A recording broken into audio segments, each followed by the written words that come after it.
Hello അസ്സലാമു അലൈക്കും. ഷിൻസിസ് വ്ളോഗിലെ പുതിയൊരു വീഡിയോയിലേക്ക് എല്ലാവർക്കും സ്വാഗതം. എല്ലാവരും സുഖമായിരിക്കുന്നുണ്ടല്ലോ? അൽഹംദുലില്ലാ ഞങ്ങളും ഇവിടെ സുഖമായിരിക്കുന്നു കേട്ടോ. ഇന്ന് ഞാൻ വന്നിട്ടുള്ളത് നമുക്ക് ചോറിൻ്റെ കൂടെയും അതുപോലെ പൊറോട്ടയോ ചപ്പാത്തിയോ ദോശയോ എന്തിൻ്റെ കൂടെയും നമുക്ക് ബെസ്റ്റ് കോമ്പിനേഷൻ ആയിട്ടുള്ള ഒരു അയിലക്കറിയുടെ റെസിപ്പിയാണ്. അപ്പോൾ അയില മാത്രമല്ല നമുക്ക് എന്ത് മീനാണെങ്കിലും മീൻ ഏതായാലും ഇതുപോലെ ഒന്ന് കറി വെച്ച് നോക്കണം കേട്ടോ. കിടിലൻ ടേസ്റ്റാണ്.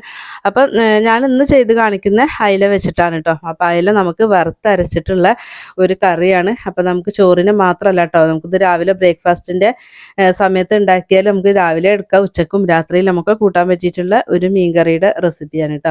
അപ്പോൾ നമുക്ക് നേരെ വീഡിയോയിലേക്ക് പോകാം. അതിന് വേണ്ടിയിട്ടുള്ള മീൻ ഞാനിതാ ഒന്ന് വെട്ടിക്കഴുകി വൃത്തിയാക്കിയിട്ട് മാറ്റി വെച്ചിട്ടുണ്ട് കേട്ടോ. അപ്പോൾ ഞാൻ എടുത്തിട്ടുള്ളത് അയലയാണ്. അപ്പോൾ ആ ഒരു അയല ഇതാ റെഡിയാക്കി മാറ്റി വെച്ചിട്ടുണ്ട്.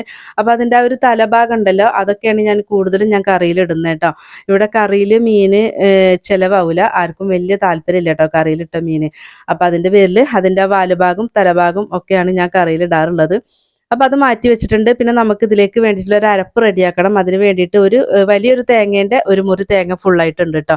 പിന്നെ ഇതിൽ ഞാനൊരു 5 വെളുത്തുള്ളി ഇതാ കീറി ഇട്ടിട്ടുണ്ട് കേട്ടോ. അപ്പോൾ അതിൽ വല്ലാണ്ട് കാണാൻ പറ്റുന്നില്ല. അതുപോലെ കുഞ്ഞൊരു പീസ് ഇഞ്ചി എടുത്തിട്ടുണ്ട്. ആ ഒരു ഇഞ്ചിയും ഇതാ ചെറിയൊരു പീസ് മതിട്ട് അരയ്ക്കാൻ വേണ്ടി എടുക്കുമ്പോൾ. പിന്നെ ഇത്തിരി കറിവേപ്പിലയും അതുപോലെ 6 7 ചുമന്നുള്ളി എടുത്തിട്ടുണ്ട്. പിന്നെ ഒരു 5 വറ്റൽമുളക് എടുത്തിട്ടുണ്ട് കേട്ടോ. അപ്പം മുളകും ഒക്കെ നമ്മുടെ എരിവ് നോക്കിയിട്ട് അതിന് പാകത്തിനനുസരിച്ചിട്ടൊക്കെ കൂട്ടിയിട്ടും കുറച്ചിട്ടൊക്കെ എടുക്കണം കേട്ടോ. അപ്പോൾ ഞാൻ കുറച്ച് കൂടുതൽ ക്വാണ്ടിറ്റിയിലുള്ള ഒരു കറിയാണ് ചെയ്ത് കാണിക്കണേ. അപ്പോൾ 5 വറ്റൽമുളക് എടുത്തിട്ടുണ്ട്, 1 ടീസ്പൂൺ കുരുമുളക് എടുത്തിട്ടുണ്ട്. അപ്പോൾ മുഴുവനായിട്ടുള്ള കുരുമുളകാണ് ഞാൻ എടുത്തിട്ടുള്ളത് കേട്ടോ. 1 ടീസ്പൂൺ വലിയ ജീരകം എടുത്തിട്ടുണ്ട് കേട്ടോ. അപ്പോൾ നിങ്ങളുടെ കയ്യിൽ മുഴുവനായിട്ടുള്ളത് ഇല്ലാന്നുണ്ടെങ്കിൽ കുരുമുളക് പൊടി ചേർത്ത് കൊടുത്താലും മതി. ഇനി ഇതെല്ലാം കൂടിയിട്ട് നമുക്കൊന്ന് വറുത്തെടുക്കണം. അപ്പോൾ അതിന് വേണ്ടിയിട്ട് ഞാൻ എല്ലാം കൂടെ ഒന്നിച്ച് ഇട്ട് കൊടുത്തിട്ടുണ്ട് കേട്ടോ. അപ്പോൾ ഒരു പാൻ വെച്ച് കൊടുത്തിട്ടുണ്ട്. അതിലേക്ക് നമുക്ക് ഈ ഒരു തേങ്ങയും ഈ ഒരു കൂട്ടെല്ലാം കൂടെ ചേർത്ത് കൊടുത്തിട്ട് നമുക്കൊന്ന് വറുത്തെടുക്കാം. അപ്പോൾ നമ്മൾ വറുക്കുന്ന സമയത്ത് കുരുമുളകും അതുപോലെ വറ്റൽമുളകും ഒന്നും ഒഴിവാക്കരുത് കേട്ടോ. എല്ലാതും അപ്പോൾ നിങ്ങൾ എടുക്കുന്ന കറി കുറവാണെങ്കിൽ അതിനനുസരിച്ചിട്ട് നിങ്ങൾക്ക് കുറച്ചിട്ട് എടുത്താൽ മതി. ഇന്ന് ഞാനിതിലേക്ക് ഒരു 1/2 ടീസ്പൂൺ വെളിച്ചെണ്ണ ചേർത്ത് കൊടുക്കുന്നത്. ഞാൻ ആദ്യം തന്നെ വെളിച്ചെണ്ണ ചേർത്ത് കൊടുക്കണില്ല കേട്ടോ. തേങ്ങ ഒന്ന് വറുത്തെടുത്തതിന് ശേഷമാണ് വെളിച്ചെണ്ണ ചേർത്ത് കൊടുത്തത്. എന്നിട്ട് ഇതാ ഇതുപോലെ നമുക്കൊന്ന് തേങ്ങ ഒന്ന് കളറൊക്കെ ഒന്ന് മാറി നല്ലോണം ഒന്ന് മൂത്ത് വന്നിട്ടുണ്ട്. ചുവക്കെ വറുത്തിട്ടൊന്നുമില്ല. അപ്പോൾ അത്രയും അങ്ങനെ വറുത്തെടുക്കേണ്ട കാര്യമില്ല. എന്നാലും തേങ്ങ ഒന്ന് മൂത്ത് കിട്ടണം. അതിനുശേഷം നമുക്ക് പൊടികൾ ചേർക്കാം. 1/2 ടീസ്പൂൺ മല്ലിപ്പൊടി ചേർത്തിട്ടുണ്ട്. 2 ടേബിൾ സ്പൂൺ മുളക് പൊടി ചേർത്തിട്ടുണ്ട്. പിന്നെ 1 ടേബിൾ സ്പൂൺ ഫിഷ് മസാല ചേർത്തിട്ടുണ്ട്. പിന്നെ നമുക്ക് 1 ടീസ്പൂൺ മഞ്ഞൾപ്പൊടിയും ചേർത്ത് കൊടുത്തിട്ടുണ്ട്. ഇനി നമുക്കിത് നന്നായിട്ടൊന്ന് മൂപ്പിക്കണം കേട്ടോ. ആ ഒരു പൊടികളുടെ പച്ചച്ചവ മാറുന്നത് വരെ വറുത്ത് കൊടുക്കണേ. എന്നിട്ട് നമുക്കിതൊന്ന് ചൂടാറിയ ശേഷം നമുക്കിതൊന്ന് അരച്ചെടുക്കാം.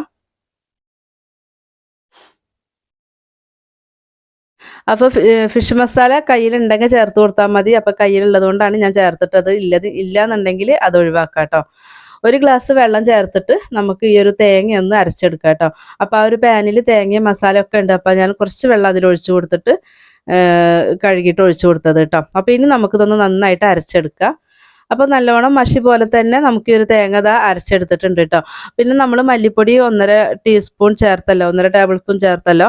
അതിന് പകരം നിങ്ങളുടെ കയ്യിൽ മുഴുവനായിട്ടുള്ള മല്ലി ഉണ്ടായിരുന്നെങ്കിൽ ആ ഒരു മല്ലി 1/2 ടേബിൾ സ്പൂൺ ചേർത്താൽ മതി വറുത്ത് കൊടുക്കുമ്പോൾ കേട്ടോ. എന്നിട്ട് അരച്ചെടുക്കുമ്പോൾ അത് നന്നായിട്ട് തന്നെ അരഞ്ഞു കിട്ടും. നല്ല ടേസ്റ്റാണ് കേട്ടോ. അപ്പോൾ അങ്ങനെ ആകുമ്പോൾ അപ്പോൾ പുളിവെള്ളം ഞാനിതാ പുളിങ്ങൊക്കെ പിഴിഞ്ഞ് നമുക്ക് പാകത്തിനുള്ള പുളിയൊക്കെ പിഴിഞ്ഞ് റെഡിയാക്കി വെച്ചിട്ടുണ്ട് കേട്ടോ. അപ്പോൾ ആ ഒരു പുളിവെള്ളത്തിലാണ് നമ്മൾ ഒരു മിക്സിയുടെ ജാറ് കഴുകിയിട്ട് ഒഴിച്ചു കൊടുക്കുന്നത് കേട്ടോ. അപ്പം നിങ്ങൾ കുടംപുളി ആണെങ്കിൽ അതൊരു 10 മിനിറ്റ് മുന്നേ വെള്ളത്തിലിട്ട് വെച്ചിട്ട് അതും പിന്നെ ആവശ്യത്തിനുള്ള വെള്ളവും ചേർത്ത് കൊടുത്താൽ മതി കേട്ടോ. ഇനി നമുക്ക് ഇതിലേക്ക് കുറച്ച് തക്കാളി പച്ചമുളകും കാര്യങ്ങളൊക്കെ ചേർത്ത് കൊടുക്കണം. അപ്പോൾ അത് ഞാൻ ഓരോന്ന് ചേർക്കുമ്പോൾ കാണിക്കാം കേട്ടോ. അപ്പോൾ ഇതെല്ലാം കഴുകി മാറ്റി വെച്ചിട്ടുള്ളതാണ് കേട്ടോ. അപ്പോൾ ആദ്യം ഞാനിതാ ഒരു സവോളയുടെ പകുതിയാണ് ചേർത്ത് കൊടുക്കുന്നത് കേട്ടോ. അപ്പോൾ സവോള വളരെ കനം കുറച്ചിട്ടൊന്നും അരിയേണ്ട കാര്യമില്ല. ഇതുപോലെ ഞാനൊന്ന് കട്ട് ചെയ്തിട്ട് കൊടുക്കുന്നുണ്ട് കേട്ടോ. സവോള ഒത്തിരി ആയി പോവണ്ട, ഒരു സവോളയുടെ പകുതിയൊക്കെ മതിയാകും കേട്ടോ. അതുപോലെ 5 പച്ചമുളക് ഒന്ന് കീറിയിട്ട് കൊടുക്കുന്നുണ്ട്. അപ്പോൾ എരിവൊക്കെ ശ്രദ്ധിക്കുക. മുളക് പൊടി, കുരുമുളക് പൊടി, അതുപോലെ പച്ചമുളക് എല്ലാം ഉള്ളതാണ്. അപ്പോൾ അതൊന്ന് ശ്രദ്ധിക്കണം കേട്ടോ. 5 പച്ചമുളക് കീറിയിട്ട് കൊടുത്തിട്ടുണ്ട്. പിന്നെ 2 ചെറിയ തക്കാളി ഒന്ന് കട്ട് ചെയ്തിട്ട് കൊടുക്കുന്നുണ്ട്.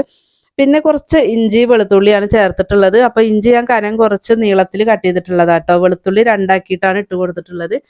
ഇനി നമുക്ക് ആവശ്യമായിട്ടുള്ള ഉപ്പും കൂടെ ചേർത്ത് കൊടുത്തിട്ട് നമുക്ക് ഇതൊന്ന് ഞെരടി എടുക്കണം. അപ്പോൾ കൈയൊക്കെ ഒന്ന് വൃത്തിയാക്കിയിട്ട് നമുക്ക് ഈ ഒരു കറി നമുക്കൊന്ന് ഞെരടി എടുക്കാം. ഇത്തിരി കറിവേപ്പിലയും കൂടെ ഇട്ട് കൊടുത്തിട്ട് കൈ വെച്ചിട്ട് തന്നെ ഒന്ന് മിക്സ് ചെയ്ത് കൊടുക്കണം കേട്ടോ. അങ്ങനെ ആകുമ്പോൾ നമ്മുടെ കറിക്ക് ഒരു പ്രത്യേക സ്വാദ് തന്നെയാണ്. അപ്പോൾ ഈ ഒരു മസാലയും ഈ തക്കാളിയും പച്ചമുളകും സവോളയും എല്ലാം നമ്മൾ ഞെരടി കൊടുത്തിട്ട് അതിൽ യോജിപ്പിച്ചിട്ടുണ്ട്. അതിന് ശേഷം മാത്രം നമുക്ക് വെണ്ടയ്ക്ക ചേർത്ത് കൊടുക്കാം കേട്ടോ. വെണ്ടയ്ക്ക നമ്മൾ മീൻകറിയിൽ ഇട്ട് കൊടുത്താൽ നല്ല ടേസ്റ്റാണ് കേട്ടോ. അപ്പോൾ ഇത് ഇഷ്ടമില്ലാത്തവർക്ക് ഇത് ഇടേണ്ട ആവശ്യമില്ല, ഇഷ്ടമില്ലാത്തവർ ഇടണ്ട കേട്ടോ. താല്പര്യമുള്ളവർ ഇട്ട് കൊടുക്കുക, ഒരു പ്രത്യേക ടേസ്റ്റാണ് നമ്മൾ വെണ്ടയ്ക്ക ഇട്ട് കൊടുത്തിട്ടുണ്ടെങ്കിൽ. അതിന് ശേഷം നമ്മൾ കറിയിൽ ബാക്കിയുള്ള പുളിവെള്ളം കൂടെ ഒഴിച്ച് കൊടുത്തിട്ടുണ്ട്. ഇനി നമുക്കിത് അടുപ്പത്ത് വെച്ച് കൊടുക്കുക. അപ്പോൾ കറി നല്ലോണം തിളച്ച് വറ്റേണ്ട ആവശ്യമില്ല, നന്നായിട്ട് ഒരു തിളച്ചോട്ടെ. ആ ഒരു തിളച്ച ശേഷം മാത്രം മീനിട്ട് കൊടുത്താൽ മതി കേട്ടോ.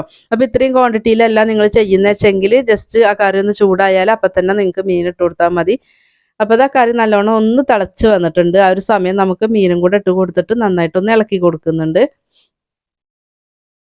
അപ്പോൾ ഉപ്പൊക്കെ ഒന്ന് ചെക്ക് ചെയ്തിട്ട് ഉപ്പ് കുറവുണ്ടെങ്കിൽ ഇട്ട് കൊടുക്കുക. അതല്ലാന്നുണ്ടെങ്കിൽ നമ്മുടെ മീൻ കഴിക്കുമ്പോൾ മീനിൽ ഉപ്പ് പിടിക്കൂല കേട്ടോ. അപ്പോൾ അതുകൊണ്ട് ഉപ്പ് നോക്കിയിട്ട് കുറവുണ്ടെങ്കിൽ ചേർത്ത് കൊടുക്കുക കേട്ടോ. അപ്പോൾ ഇനി നമ്മുടെ കറി ഒന്ന് ആവട്ടെ, എന്നിട്ട് നോക്കാം കേട്ടോ.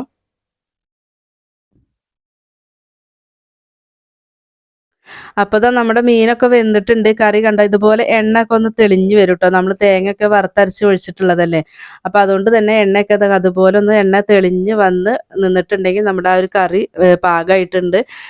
മീനും ഒക്കെ വെന്തിട്ട് നല്ല അടിപൊളിയായിട്ടുള്ള നല്ലൊരു സ്മെല്ലാണ് കേട്ടോ. ആ കുരുമുളകും ഒക്കെ ചേർത്തിട്ടല്ലേ നമ്മൾ അരച്ചിട്ടുള്ളത്.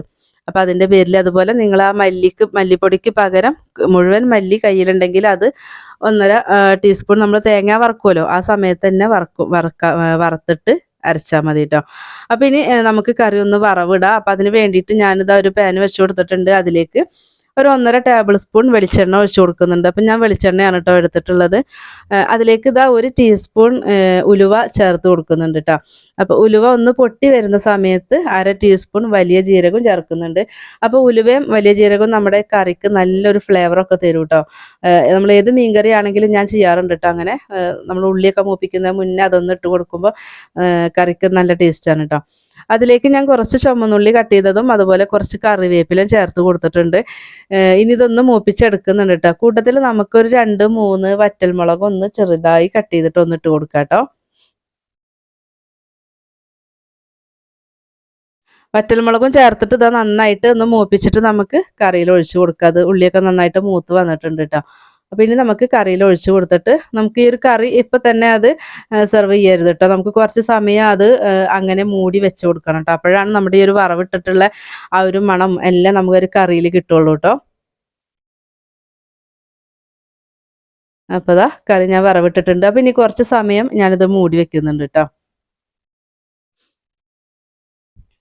ഇപ്പോൾ കുറച്ച് സമയം കഴിഞ്ഞതിൻ്റെ ശേഷമാണ് ഞാൻ കറി ഒന്ന് വിളമ്പിയത് കേട്ടോ. പക്ഷേ നമുക്കിവിടെ കറണ്ട് ഇല്ല കേട്ടോ. അപ്പോൾ അതുകൊണ്ട് കുറച്ച് ഇരുട്ടായിട്ടാണ് നമുക്ക് കാണുന്നത് വീഡിയോ. അപ്പോൾ സോറി കേട്ടോ.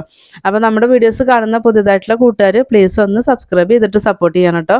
വീഡിയോസ് കണ്ടുകൊണ്ടിരിക്കുമ്പോൾ ഒന്ന് ലൈക്ക് അടിക്കാനും മറന്നു പോവല്ലേ. നമ്മുടെ ചാനലിൽ ഒത്തിരി റെസിപ്പികളുണ്ട്. നിങ്ങൾക്ക് ഇഷ്ടപ്പെട്ടിട്ടുണ്ടെങ്കിൽ നിങ്ങളത് ഉണ്ടാക്കി നോക്കുക.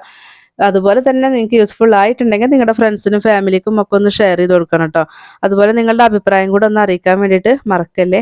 അപ്പോൾ ഇന്ന് നമ്മൾ അയല വെച്ചിട്ടുള്ള വറുത്തരച്ച ഒരു കറി റെസിപ്പി നിങ്ങൾക്ക് ഇഷ്ടമായെന്ന് വിശ്വസിക്കുന്നുണ്ട്. ഇൻഷാ അല്ലാഹ് നമുക്ക് നല്ലൊരു വീഡിയോ ആയിട്ട് നമുക്ക് വീണ്ടും വരാം. അസ്സലാമു അലൈക്കും.